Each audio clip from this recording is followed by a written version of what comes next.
চলমান উত্তেজনার মধ্যে যুক্তরাষ্ট্রের প্রেসিডেন্ট ডোনাল্ড ট্রাম্প আবারও ইরানকে কঠোর হুঁশিয়ারি দিয়েছেন। বলেছেন, আলোচনা ব্যর্থ হলে ইরানের বিদ্যুৎ কেন্দ্র, তেল ক্ষেত্রের পাশাপাশি পানি পরিশোধন কেন্দ্রগুলো উড়িয়ে দেয়া হবে। স্থানীয় সময় সোমবার নিজের সামাজিক যোগাযোগ মাধ্যম ট্রুথ সোশ্যালে দেয়া এক পোস্টে ট্রাম্প বলেন, যদি শিগগিরই কোনো সমঝোতা না হয় এবং হরমুজ প্রণালী ব্যবসার জন্য উন্মুক্ত না করা হয়, তবে যুক্তরাষ্ট্র ইরানের বিদ্যুৎ উৎপাদন কেন্দ্র, তেল ক্ষেত্র, খার্ক দ্বীপ এবং লবণাক্ত পানি বিশুদ্ধকরণ প্ল্যান্ট ধ্বংস করে দেবে।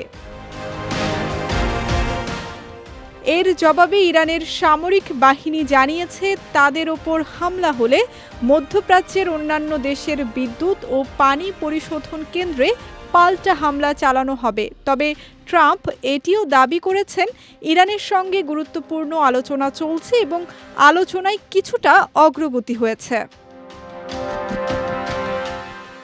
এদিকে ইরান জানিয়েছে, যুক্তরাষ্ট্রের সঙ্গে তাদের কোনো সরাসরি আলোচনা হয়নি, বরং মধ্যস্থতাকারীদের মাধ্যমে বার্তা আদান প্রদান হয়েছে। বিশ্লেষকদের মতে, জ্বালানি স্থাপনা ও পানি পরিশোধন কেন্দ্র লক্ষ্যবস্তু হলে তা মানবিক সংকট তৈরি করতে পারে।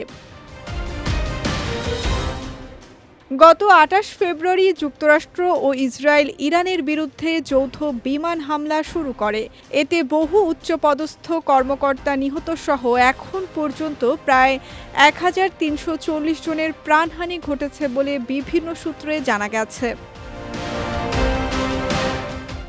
পাল্টা জবাবে ইরান, ইসরায়েল, জর্ডান, ইরাক এবং উপসাগরীয় অঞ্চলে মার্কিন সামরিক উপস্থিতি রয়েছে এমন স্থাপনাগুলো লক্ষ্য করে ড্রোন ও ক্ষেপণাস্ত্র হামলা চালিয়েছে। এতে হতাহত ও অবকাঠামোগত ক্ষয়ক্ষতির পাশাপাশি বৈশ্বিক বাজার ও বিমান চলাচলেও প্রভাব পড়েছে। সঙ্গীতা শাহ, বিজয় টিভি, নিউজ ডেস্ক।